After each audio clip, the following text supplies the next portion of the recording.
बिस्मिल्लाहिर्रहमानिर्रहीम। अस्सलामु अलैकुम वरहमतुल्लाहि वबरकातुहू। मैं हूँ सलीम उस्मानी और आज हमारा टॉपिक है पिक्सल लैब से मुताल्लिक़। ये क्या चीज़ है और कैसे काम करता है, इंशाअल्लाह आज हम इसे तफसील से पढ़ेंगे। आपके सामने जो स्क्रीन पर आपको पोस्ट नज़र आ रही है, अस्तग़फिरुल्लाह लिखा हुआ है, नीचे फिर एक लंबी इबारत लिखी हुई है। तो ये पोस्ट पूरी पिक्सल लैब में ही डिज़ाइन की गई है।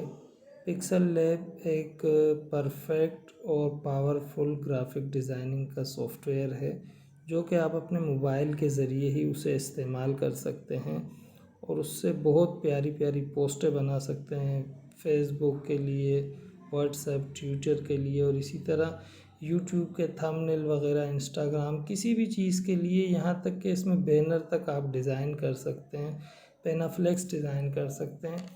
तो आइए देखते हैं कि ये सारी चीज़ें इसमें किस तरीके से डिज़ाइन होंगी। सबसे पहला स्टेप जो है वो इस एप्लीकेशन को डाउनलोड करना है और इसे इंस्टॉल करना है। तो हम चलेंगे प्ले स्टोर की तरफ और यहाँ हम टाइप करेंगे पिक्सल लैब। यहाँ मेरे पास ओपन का बटन शो हो रहा है क्योंकि मेरे मोबाइल में ये एप्लीकेशन इंस्टॉल है। तो आपने यहाँ से इसे डाउनलोड करके इंस्टॉल कर लेना है। इंस्टॉल करने के बाद इस तरह का एक आइकन आपके पास आएगा मोबाइल में, उस पर आपने एक दफ़ा क्लिक करना है। ओपन होने के बाद देखें कि पिक्सल लैब का इंटरफेस हमारे पास आ चुका है। देखें न्यू टेक्स्ट का जो बॉक्स है हमारे पास है, अगर इसे हम पकड़ कर दाएं बाएं ऊपर नीचे घुमाना चाहें तो बड़ी आसानी से ये मूव हो रहा है। और अगर नीचे की जानिब हम देखें तो मुख्तलिफ़ प्रीसेट्स हमारे पास मौजूद हैं by default. One by one मैं क्लिक करके दिखा रहा हूँ। जैसे मैंने इस पर क्लिक किया तो हमारा बैकग्राउंड चेंज हो गया, टेक्स्ट का स्टाइल चेंज हो गया। अगले पर क्लिक किया तो देखें बैकग्राउंड का स्टाइल चेंज, टेक्स्ट का कलर चेंज, इफ़ेक्ट्स चेंज। इसी तरह ये हमारे जो बैकग्राउंड का साइज़ है वो चेंज हो गया, पूरा सीक्वेंस सारा चेंज हो गया। तो इस तरह मुख्तलिफ़ 3D का टेक्स्ट है हमारे पास, टेक्सचर वाला बैकग्राउंड है, इसी तरह कर्व टेक्स्ट है। तो ये सारी चीज़ें वन बाय वन इंशाल्लाह हम पढ़ेंगे। मैंने डिफ़ॉल्ट पर दोबारा क्लिक कर लिया। अब ये जो हमारा टेक्स्ट बॉक्स है जिसमें न्यू टेक्स्ट लिखा है, इसकी जगह अगर हम अपना टेक्स्ट लिखना चाहें तो उसका क्या तरीका है। एक सिंपल और आसान तरीका तो ये है कि इसी बॉक्स पर हम अगर डबल क्लिक कर लें तो ये ओपन हो जाएगा। डबल क्लिक हम जैसे ही करेंगे तो ये टेक्स्ट का डायलॉग बॉक्स हमारे पास आ जाएगा और इसे यहाँ से हम रिमूव करके अपना टेक्स्ट कुछ भी लिखना चाहें, ABCDE जो भी लिखना चाहें हम लिख सकते हैं। इसे मैं कैंसिल करता हूँ और हम जाते हैं इसकी मज़ीद तफसीलात पढ़ने के लिए कि इसमें मज़ीद चेंजिंग इफ़ेक्ट्स और ये सारी चीज़ें हम किस तरीके से करेंगे। वन बाय वन इंशाल्लाह हम पढ़ेंगे। अब देखें इसी के साथ हमारे पास एक और बटन आ रहा है, ए जिस पर लिखा हुआ है। अगर इस पर हम क्लिक करते हैं तो टेक्स्ट में मज़ीद एडिटिंग हम कर सकते हैं, मज़ीद इफ़ेक्ट्स डाल सकते हैं। इस पर हम क्लिक करके देखते हैं। ए पर मैंने क्लिक किया, टेक्स्ट बॉक्स हमारा सेलेक्ट है।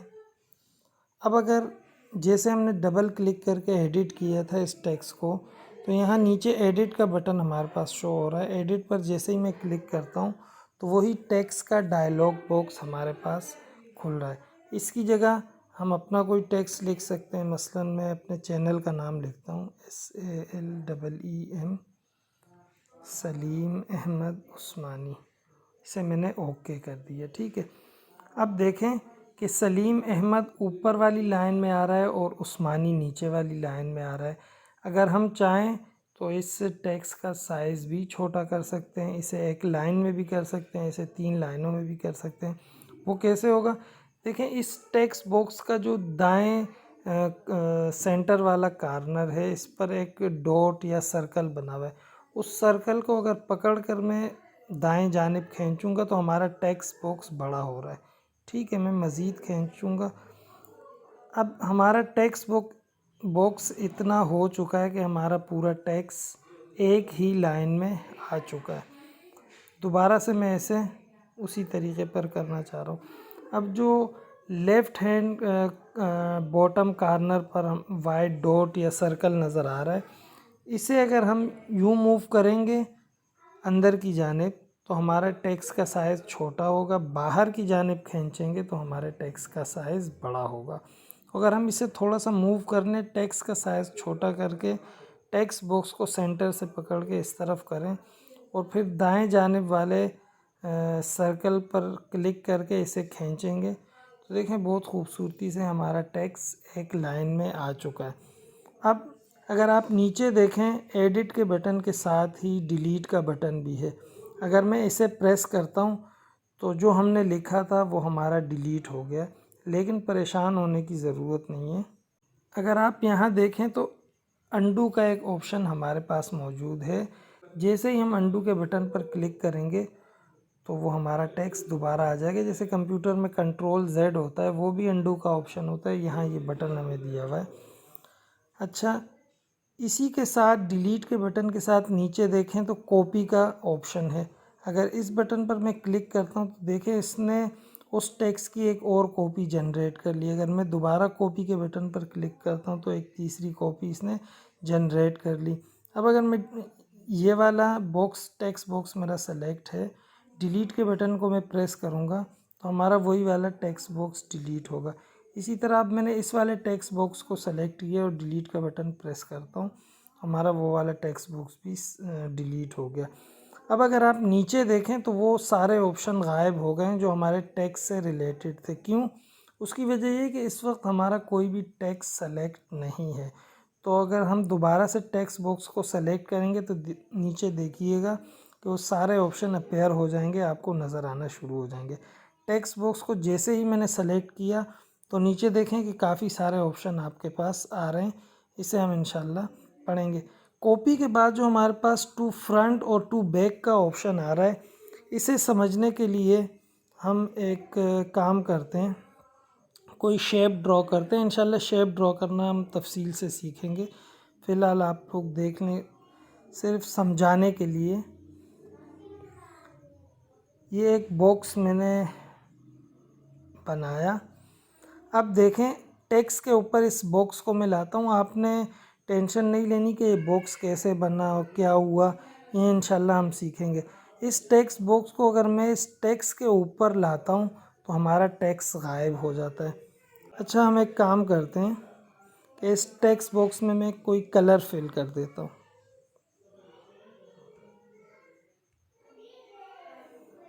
ठीक है, रेड कलर मैंने फिल कर लिए। ये हम तफसील से इंशाल्लाह पढ़ेंगे कि किस तरीके से होता है। अब इस टेक्स्ट बॉक्स को अगर मैं उस टेक्स्ट के ऊपर लाता हूँ तो देखेंगे हमारा टेक्स्ट गायब हो गया। क्यों? ये इसका उसूल है कि जो चीज़ आपने पहले बनाई है वो नीचे लेयर्स पर होगी, इसके बाद जो चीज़ आप बनाएंगे वो उसके ऊपर एक और लेयर बनेगी, और उसके बाद कोई चीज़ बनाएंगे, एक ट्रांसपेरेंट लेयर बनती जाएंगी एक चीज़ के ऊपर एक चीज़। तो जिस चीज़ को आपने ऊपर लाना है या जिस चीज़ को नीचे करना है तो फ्रंट बैक का ऑप्शन उसी के लिए होता है। जैसे अब मैंने टेक्स्ट पर सेलेक्ट किया, मैं आपको समझा रहा था टू फ्रंट और टू बैक।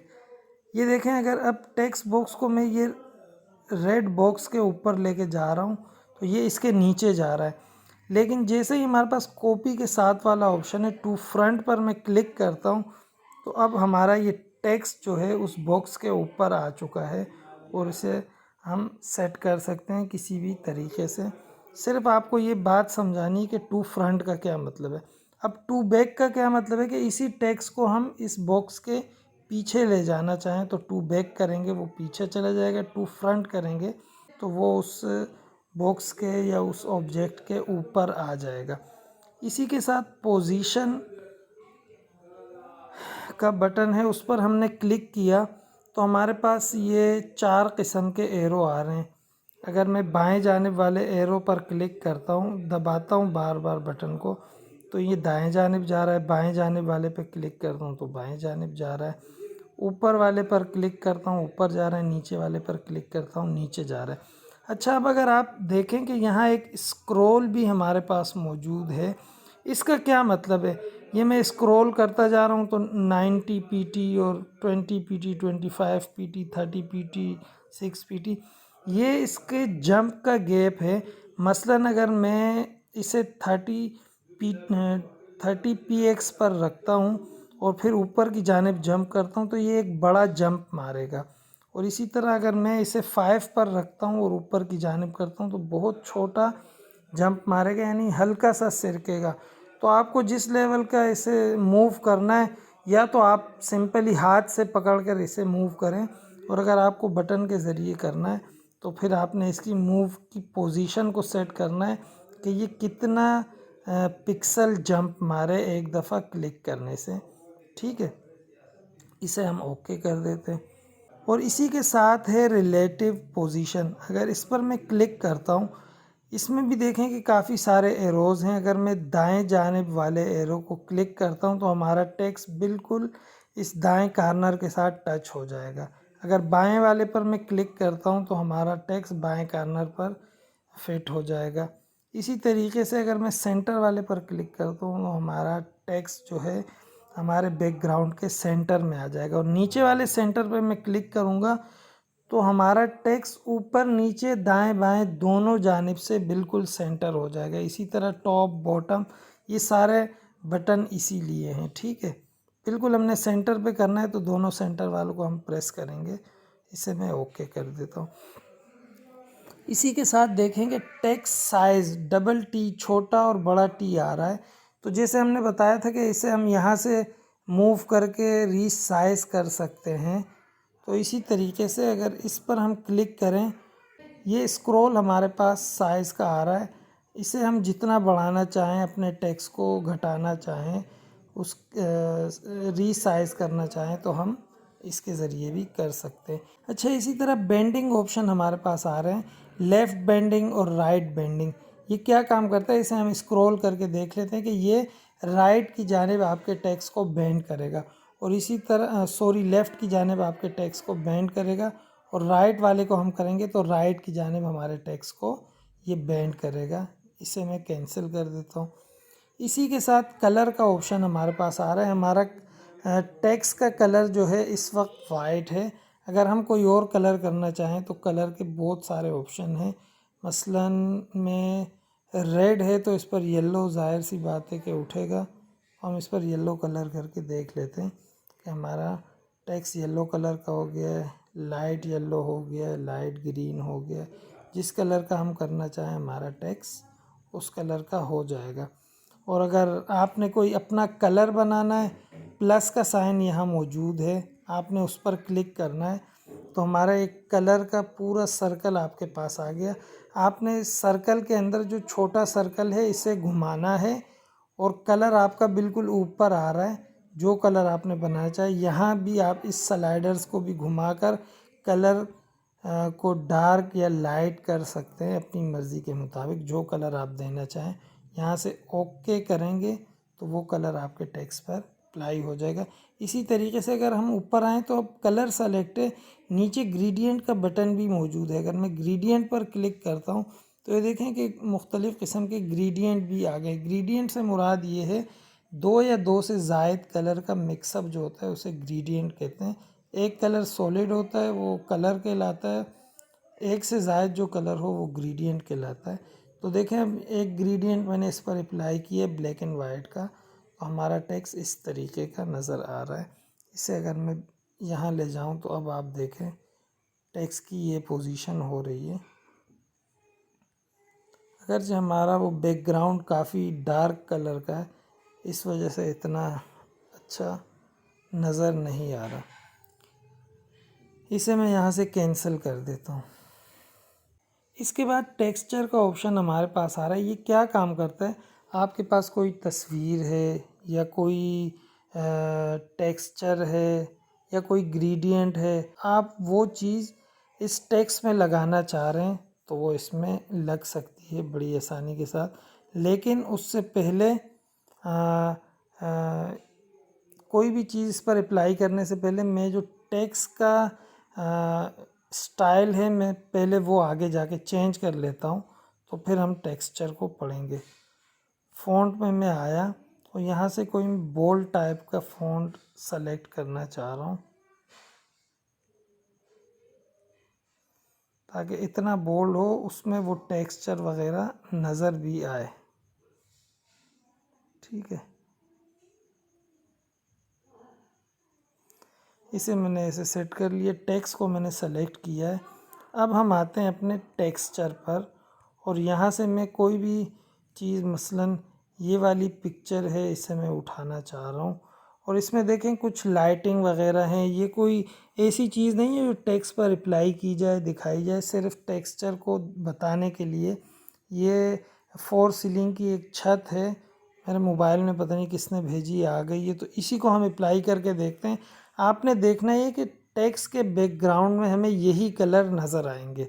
इसे मैं यहाँ से यस कर देता हूँ, तो देखें कि टेक्स्ट का जो बैकग्राउंड है ये उसी कलर का हो गया जिस कलर की वो छत थी।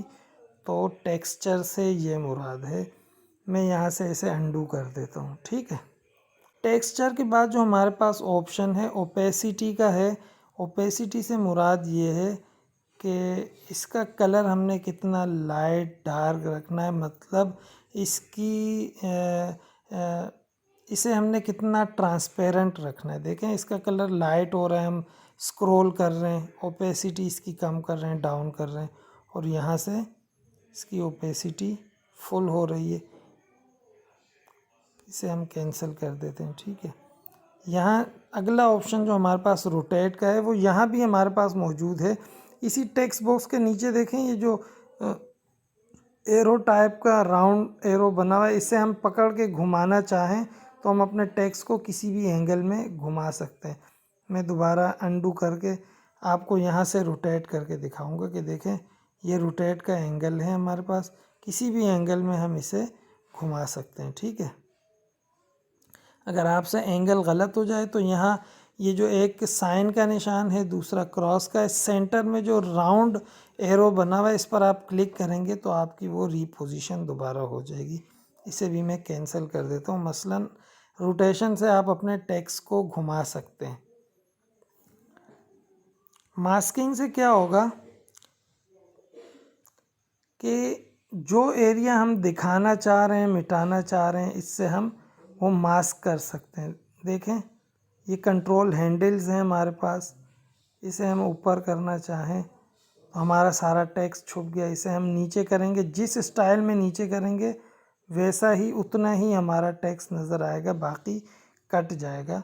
इसे मास्किंग कहते हैं। इसे भी इंशाल्लाह हम तफसील से किसी और क्लास में पढ़ेंगे। इसे मैं क्लोज कर देता हूँ। मास्किंग के पास हमारे पास फ़ॉन्ट का ऑप्शन आ रहा है, तो देखें कि काफ़ी सारे फ़ॉन्ट की एक लंबी लिस्ट हमारे पास मौजूद है और बहुत ही ज़बरदस्त किस्म के फ़ॉन्ट इसमें मौजूद हैं। आप कोई भी फ़ॉन्ट सेलेक्ट करके अपने टेक्स्ट को उस स्टाइल में कन्वर्ट कर सकते हैं। मसलन यहाँ से हम कोई और स्टाइल, ये वाला स्टाइल लेके इसे ओके कर देते हैं। और उर्दू टेक्स्ट भी हम देखेंगे इंशाल्लाह कि किस तरीके से उर्दू टेक्स्ट लिखा जाता है और उस पर किस तरीके से काम किया जाता है। फ़ॉन्ट हम कोई अब पतला वाला सेलेक्ट कर लेते हैं। ये फ़ॉन्ट हमने सेलेक्ट कर लिया। फ़ॉन्ट के बाद जो हमारे पास ऑप्शन आ रहा है वो स्टाइल का है, इस पर हम क्लिक करते हैं। बी पर अगर मैं क्लिक करूँगा तो हमारा टेक्स्ट बोल्ड होगा, मतलब मोटा हो जाएगा, ठीक है।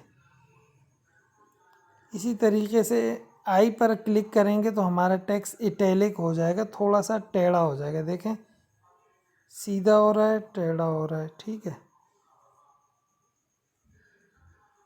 अंडरलाइन पर क्लिक करेंगे तो हमारे टेक्स्ट के नीचे लाइन आ जाएगी। अगर आप अब देखें टेक्स्ट को तो हमारा टेक्स्ट अंडरलाइन भी हो चुका है, इटैलिक भी और बोल्ड भी हो चुका है।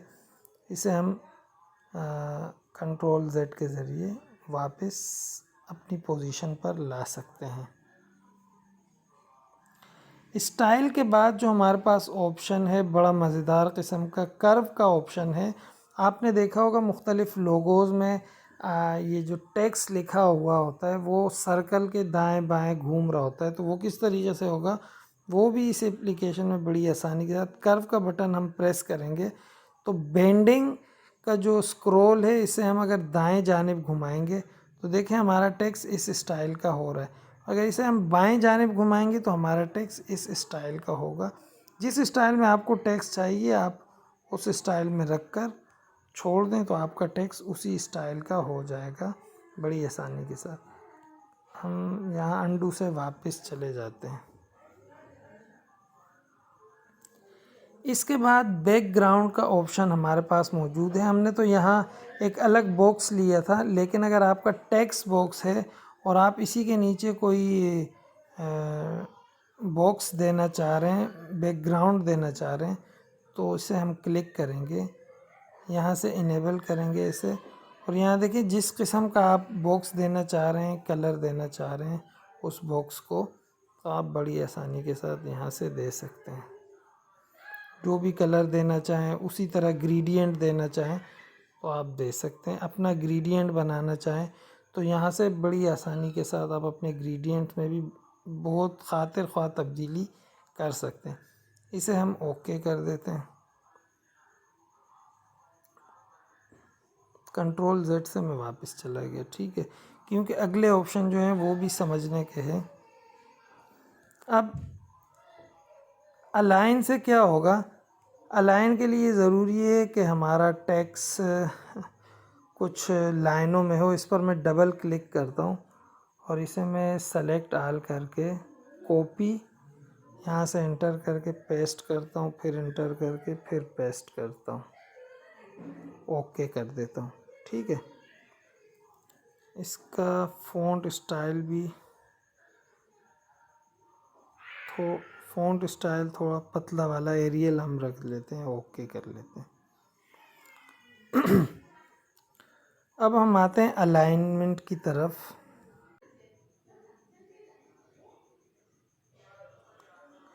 इस टेक्स्ट बॉक्स को हम थोड़ा सा इस तरीके से घुमाकर अब अलाइनमेंट की तरफ आएंगे। अलाइन का ऑप्शन, सेंटर अलाइन तो हुआ हुआ है। अगर इसे मैं राइट अलाइन करना चाहूँ तो ये इस तरीके से, इस बटन को मैंने प्रेस किया, ठीक है। लेफ़्ट अलाइन करना चाहूँ तो इस तरीके से, जस्टिफाई करना चाहूँ तो यहाँ से, यानी पूरा टेक्स्ट पूरे बॉक्स के जस्टिफाई हो जाएगा, ठीक है। जस्टिफाई को मैं ऑफ़ कर देता हूँ, सेंटर अलाइन को ऑन कर देता हूँ, इसे मैं कैंसिल कर देता हूँ, ठीक है। अब दूसरी चीज़ देखें, स्पेसिंग।